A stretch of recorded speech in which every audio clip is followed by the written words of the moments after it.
Hello, everyone. Welcome to Wingcat Sports, and we're finally back into football. It's been a while. I haven't had time, but day off. Finally can go talk Lions. Probably do an NFC North breakdown too, since everybody's out inside that.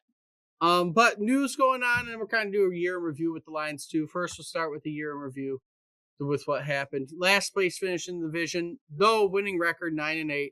Get an easier schedule next year. Good teams don't always finish with good records. I will say that because it's different every year. There's different circumstances you face, the teams you face. Next year should be easier. You should win more games next year as long as everything goes right. But it is easy to say it is a disappointing season. But injuries aside, the team did not look terrible despite finishing 9-8. Again, you got lucky fourth place finish. You have an easier schedule next year on paper. On paper, right. I've never really cared. I hate when people sit there and go, well, you got first place schedule, this, that. If you're a good team, if you're a good enough team, the schedule doesn't matter because so many things, happen throughout the year. I mean, you may think a team is shitty right now that's on our schedule that when we play them next year might be pretty darn good. Anything can change. It's just too hard to predict that kind of stuff. You could look at your own team, and we all know what they need. We all know what's going to fit in here, and to improve, and what they need to get back to where they were. And again, the issue I'm not going to say is Jared Goff because he played a top 5 QB this year. He played as a top 5 quarterback stat wise. The only issue that everyone has is that he's not mobile, but I don't think that matters when you still have a top 3 scoring offense. You tied 4th in the league in points per game. And there's nothing you can do about the offense. The offense was not the issue this year. Blaming the offense, even blaming John Moore, and though he did suck as a play caller, you had a 4th place offense. They didn't play terrible. You're 3rd in yards per game, right. 4th in points for. You were 22nd in points against. You didn't rush as well this year. You were 14th in the league in rushing yards. You didn't rush as well, despite Jahmyr Gibbs still getting over 1,000 yards rushing. Right. Your issue was you weren't prepared because of injuries, and Dan Campbell didn't make the adjustments. Problem is, you also blew your chances. With the Packers, with Jordan Love getting hurt. Yeah, they probably would have played their starters the last game of the year. Would have been a little bit more interesting. You lost 3 straight games where you were supposed to win them. You should have beat the Steelers. You need to play better against the Vikings, and you should have beat the Vikings, and you beat the Bears. If you actually would have done what you were supposed to, you would have won the division this year. You think about it. I think both of us said 11-6 at the beginning of the season. There's the only games I see here that are unacceptable. You don't lose to Minnesota. You should have won both those games. That would have put you at 11-6. Realistically, just beating Minnesota, and you should have beat the Steelers. We should have put you at 12 wins, which would have been fantastic, and you would have been up there close to the number 1 seed. And another thing you wasted was the game against the Eagles this year, where you lost 16-9. You had a great defensive outing with the Eagles, and you blew your chance there. So you should have probably beat the Eagles in that game. And outside of that, really, again, right. It's not much. You beat the Minnesota Vikings twice, and you win your division. You beat them, and they're a team that sucked. Horrible. There's no reason not to beat them. You do that, and you would have won this division with all this hoopla about Chicago and how great they were and blah blah blah. You would have won the division. You would have been the person with the home field advantage, right, at the first round. Yeah. And again, that's how close all this is. Again, that's where you have your hang to hat on to. That it was a tough division. The whole division finished with the winning record. You had all your injuries that sidelined your season and are going to affect next season. Brian Branch isn't going to be playing until December. You're not going to see him at all next year. There's Laporta's not going to come back the same after his back injury. There's going to be issues that you have to face next year. And that's why I'm saying it doesn't seem, I just want somebody who's not going to be signing people who are not going to be contributing to this team to long. I don't care if you love them right now. I don't care if Laporta is a great I think out of all the people from the draft list, these guys are going to be fragile and out every year. then don't re-sign them to big contracts. Don't. Branch is probably the one to get a contract. I don't think Laporte's getting a contract. You know, your next two big guys are Gibbs and Campbell. Those are your next two. Those are who you need to focus extensions on, and then you go to Branch if he's healthy. But they're probably going to play it like they did Hutchinson. Where is he at? How is he playing? Where do we need to go? But we'll see what ends up happening. Again, I don't think this year is a bad year. People are going to be upset you missed the playoffs. Your division had a winning record. If you would have beat Minnesota, you would have taken care of business. But you didn't. And injuries sidelined your whole season. Right. I just... It's not the greatest excuse, but I mean, when your role players are the ones that are out for most of the year, it's what happens. Right. And even that, like we were saying, it does not matter. I don't care if you were injured or not. There's no reason to lose to Minnesota twice. Those are the games that really... Even if you would have, you didn't even need to lose to Minnesota twice. Pittsburgh once and Minnesota once. If you'd done that, you only need to beat Minnesota once. 2 more games and you win this division. You would have been in the playoffs if you would have beat Minnesota on Christmas. Right. You would have been in the playoffs. You would have been in the playoffs. Playing a third-string quarterback. No excuse for losing to Minnesota. But, again, it may have been a blessing in disguise, right? You don't hit the playoffs. You don't hit more injuries to your team because you weren't winning in the playoffs. You're going to get bounced in the first round pretty easily. Maybe. And it is what it is. But you are sitting where you're sitting at. You're getting a new offensive coordinator after firing John Morden. You hired Drew Petzing. Now, he's not known for the greatest offense in Arizona, but there's connections to Ben Johnson. And again, look what he had in Arizona. And he honestly did not do bad with Jacoby Brissett. He had a bad offensive line. That's hence why their rushing was bad. Running back. Well, they had James Conner, but he was hurt. He was hurt their running backs. Games. Let's say the running backs were hurt. People are too quick to judge on these things.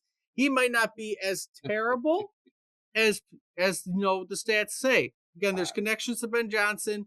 He has apparently run helped run some playoff caliber offenses. And again, there shouldn't be too much switching. John Morden, again, had a top 5 offense. Right. It's like you said, despite the fact that hardly any of us feel like the offensive play calling was great last year, they were high in everything. I mean, they were like one of the best offenses. Your only problem was your in the middle running, which is what your bread and butter was. Right. So, can he come in here after having a bottom-ranked rushing attack in Arizona, having 2 injured running backs and no offensive line? Can he come in here and at least... Apparently, he likes to run the ball a lot. He likes a lot of play action. That is what your offense has been successful at doing. So we will see what ends up happening with him. I think it's too quick to say this is a terrible hire. It's definitely not the hire you wanted because, you have Mike McDaniel out there, who's now the offensive coordinator for the Chargers. Right. But if this guy works out, you might have him for 2 or 3 years. And if our offense is great under him, then he'll find a head coaching job. That's just the way it is. You don't want... It's a mix. I get what people are saying. Well, I get what the coaching staff has said. Like Dan Campbell and Brad Holmes said, you don't want a guy who's going to immediately leave here again. You don't want a 1-year guy. Hence kind of why they went away from Mike McDaniel. They liked him, but they also thought he wasn't a good fit because they knew he was going to leave in a year. If you ran the offense well, you're not staying more than 1 year. They knew that with Mike McDaniel. So they didn't want to go with him over a guy who might be able to be here for 2, maybe 3 years if he runs a good offense. And you just get us in a decent spot potentially. Obviously, if we have a bottom-ranked offense this year, I don't think he's staying. I think it's one and done. I don't think Campbell's on the hot seat. I don't think he's going to be on a hot seat until you have a losing season. This is as close as you're going to get to a losing season, but I don't think you're going to be on a hot seat until if they. I don't think Dan is. I think Brad might be.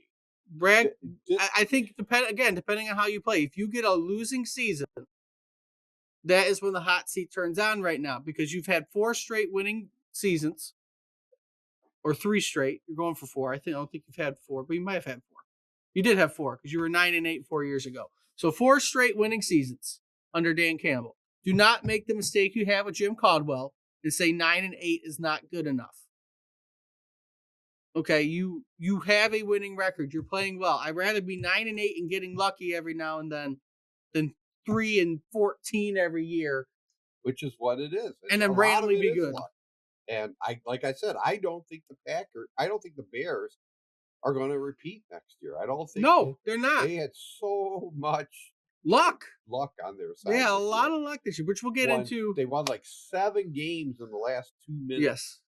Yes. And they played well in the playoffs, but we'll get into that with an NFC North breakdown. They're a good team. I'm not saying they aren't going to be in the mix, but they're going to have to face tougher competition. But they're going to have to face. You have an opportunity next year. Again, your schedule is easier on paper. On paper, it's easier. 4th place schedule. But in general, the whole NFC North has an easy schedule. The whole NFC North plays NFC South.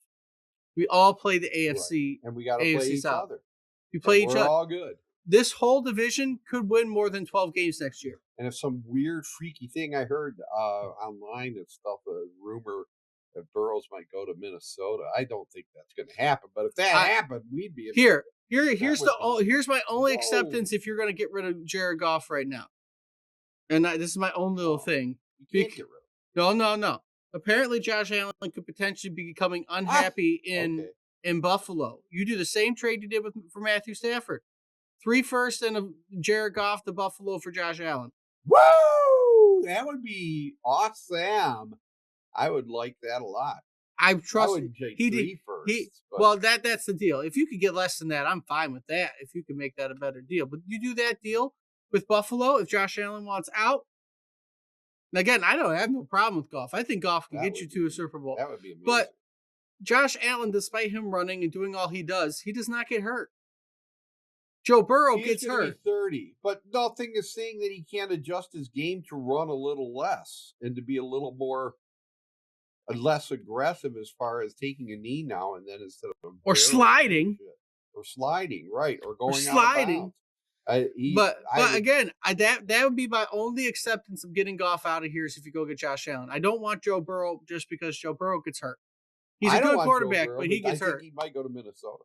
Because I've heard some people say the same deal for Joe Burrow. Give him a couple firsts and Jared Goff for Joe Burrow. Joe Burrow's hurt all the time. But he's hurt all the time. Josh Allen does not get hurt. He has started every single game of his career since he started it. If you can get him out of Buffalo and be him in a Lion uniform, I think that would help you. And it would get rid of his demons in the AFC. He would be away from all his demons in the AFC with Mahomes and Jackson and Burrow and all of them who are always in his way. Can you imagine Josh Allen throwing to freaking J-Mo, St. Brown, Laporta? He does an awful lot with very little in Buffalo. And he has the legs. You want mobile. And he has the legs. Let's say you want mobile who's not getting hurt. He's probably got 3 or 4 really good years left in him. And there's your window to try and build with the Super Bowl. You just don't have a first-round pick. Yeah. Wait, you know what? Well, what happened when we did that last time? The Rams, we all go, the Rams are going to suck now from here on out. They're going to win their Super Bowl and they're going to suck because they don't have any draft picks. And what did they do? They're right back in it. They're about to probably chance to be in the Super Bowl again. Stafford with ring number 2. Do it. You just got to be smart. Just saying. If I'm doing anything, if I'm moving on from Goff, it's to try and get Josh Allen out of Buffalo. Josh Allen for Jared Goff in 2 number 1s. Because you might have to do 3. Again, you might have to do the exact same deal. You might have to. And that's the only way I'm accepting That's that. a lot. It is a lot. We but didn't give up 3 number 1s for Matt Stafford. Pretty sure we did. They didn't give up I'm pretty sure they gave up 3 number 1s. I don't think so. Regardless, the exact same deal. You do. And I'm willing to give up 3 number 1s for Josh Allen. Because I think that would get you into a very good standing Jared NFC. Goff would love playing Buffalo. They have a new stadium next year. Oh, that's right. Is it Dome? No, the people voted no Dome. Shit, they're crazy. Well, they are crazy. They built it. The dome. The stadium's built to have basically a canopy over the seats, and it's going to melt all the snow. So the snow will be all on the field. Snow will mostly just be on the field, not on the stands. All righty. That's their plan. But other news going around and rumors that we'll talk about to kind of help with the cap situation. Coming out an hour ago from when making this video, Dan Skipper has retired. No! Your legendary backup offensive lineman has retired. Legendary. Other rumors that I've heard to kind of help the cap space, and from what it seems like, Taylor Decker might be on the books to retire. Glasgow could eventually be retiring this year too. So you might have like half your offensive line retiring, which could be good and bad. You let the youth in. You draft a couple young guys. Frees up a lot of cap space for you in the offseason. I can't see how they can't draft an offensive lineman in the first round. They have to, and they're going to have to sign somebody. I can't see how they can't. You're going to have to sign somebody, and they're going to have to sign right because if everybody retires, obviously, if Taylor Decker doesn't retire, then you're probably not worried about signing somebody. How much were we paying Ragnow? A good amount. I think he was the highest paid center. So we're going to have to do the same thing with maybe this guy from Baltimore. Offer him $22 million. That's if he leaves Baltimore. They just didn't want to give him a. Who the hell wouldn't want to leave Baltimore? What up? If there's a town worse than Detroit, it's got to be freaking Baltimore. I don't think that's the point. I think Baltimore, but though Baltimore did just fire their coach, so maybe he wants out. Outside in horrible, nasty weather. That's not the point. The team's in a crappy division and they play well. They suck. Right. I don't want to. Yeah.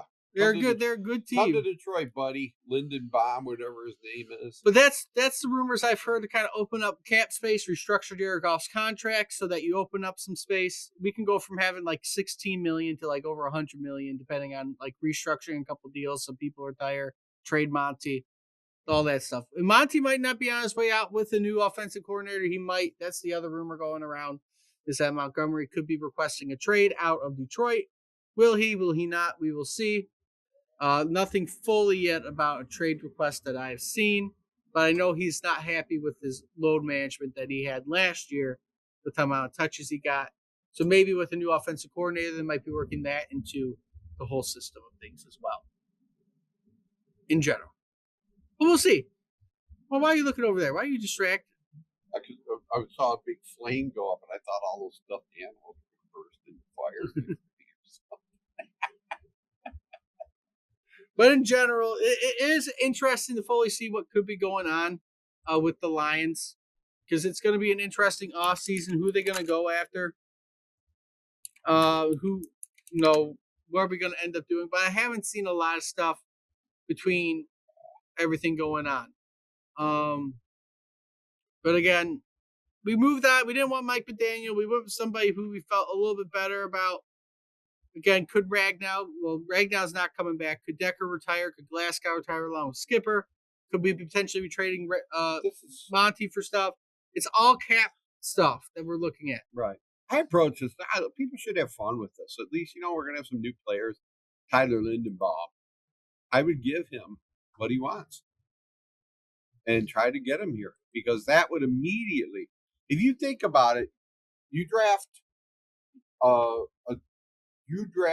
guard, you get the best center in the league, and maybe talk Decker, see if he can play one more year. If not, you got to draft somebody else, or maybe go out and get somebody else. Who was that guy who took Decker's place that one time? Yeah. We got any prospects that are like ready to step in there? Left tackle's the most important spot probably on that team, maybe next to center.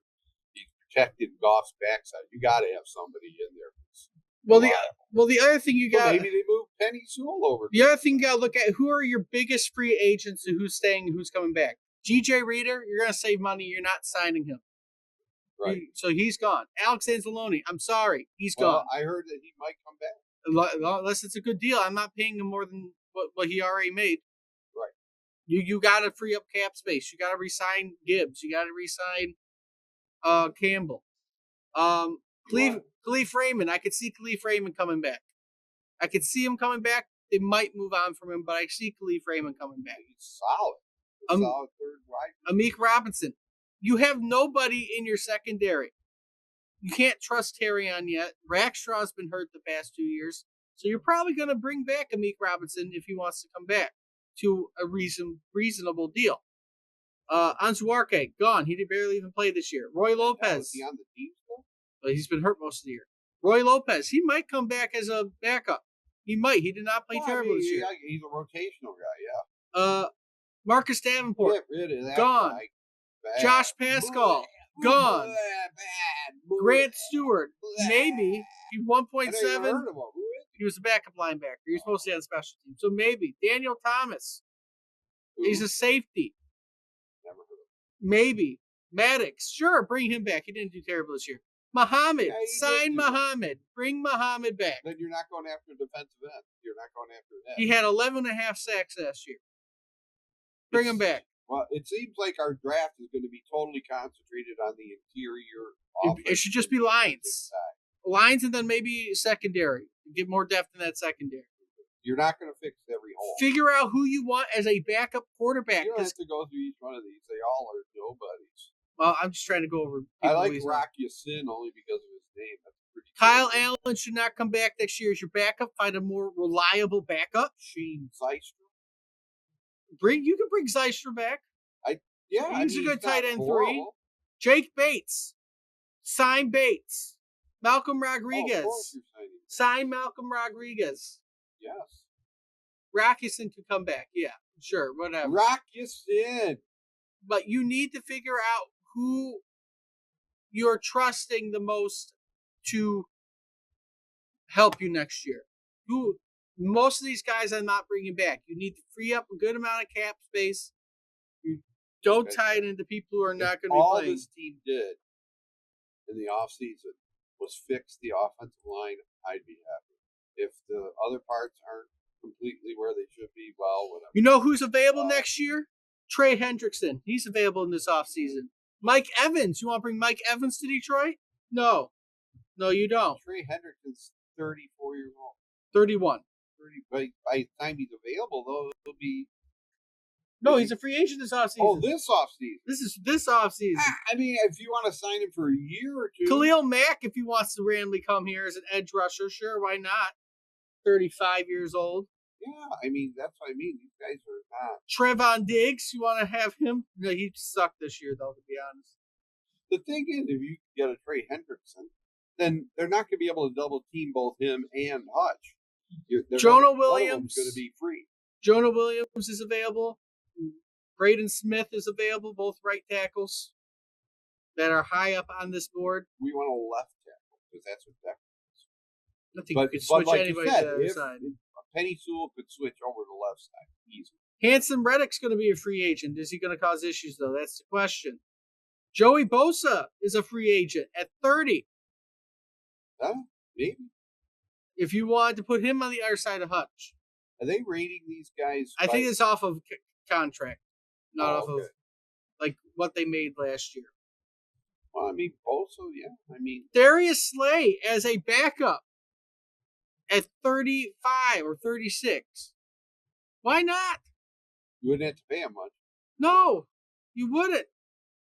So you have options. Zeitler is technically a free agent if he wants to come back. You can sign Zeitler back. Bobby Wagner, old Bobby Wagner, if you felt like it, to join our team. Is a real. I mean, can he still play? Yeah, I guess. What? 35. Marcus Mariota should be our backup. I actually could trust Marcus Mariota. I like that too. I'm just looking at a few people on this list before we fully get done with this. See if anybody pops up. Cameron Jordan. Zach Ertz. Zachary, you don't need another tight end. Well, we may need one. If this guy likes throwing 2 and 3 tight end sets. I like Brock Wright. Brock Wright and Laporta would be perfectly fine. And Zylstra. Are they going to be are they? But you need more than 2. The way this guy runs his offense. Zylstra's fine too. Okay. I think if you have your 3, Zylstra's run this offense good enough. Ooh, Najee Harris. Najee Harris if we get rid of Montgomery. Kyle Van Noy. Bring back Kyle Van Noy for a year as an edge rusher. I'm sure that could go well. There's my backup. You want Joe Flacco? Joe Flacco. That's my backup quarterback because he's a lot like him. That they would probably get along great. That would be certainly an idea. This is just Quay Walker is available. That'd be funny, to be honest, bringing Quay Walker. That would be with his trouble with the Lions, that would be funny. There's Lindenbaum, like you said. He's expected to get $17 million. Well, I would give him if it takes 20 to get him, I'd give it to him. I mean, that's a huge signing. Iffy Melifonwu, bring back Melifonwu. Right, we need him. Is he any good? No. You know, he got the interception when we first won the division. Bring back Iffy. Okay. That's what I'm saying. Bring back Iffy. Jimmy Garoppolo. Yeah, All right, we can't go through all this. No, this is just looking at. We're gonna have a Anyway, 40-minute video. no, just it's 20. us going through each It's team. 25 minutes. Regardless, this year wasn't bad. Hopefully, we can look at some people in the off season and it'll be decent. But we'll see hopefully what ends up happening. We'll end it here though. If you like what you see, like, comment, subscribe. Let us know what you think about the Lions season, what the off season holds for them. Until next time.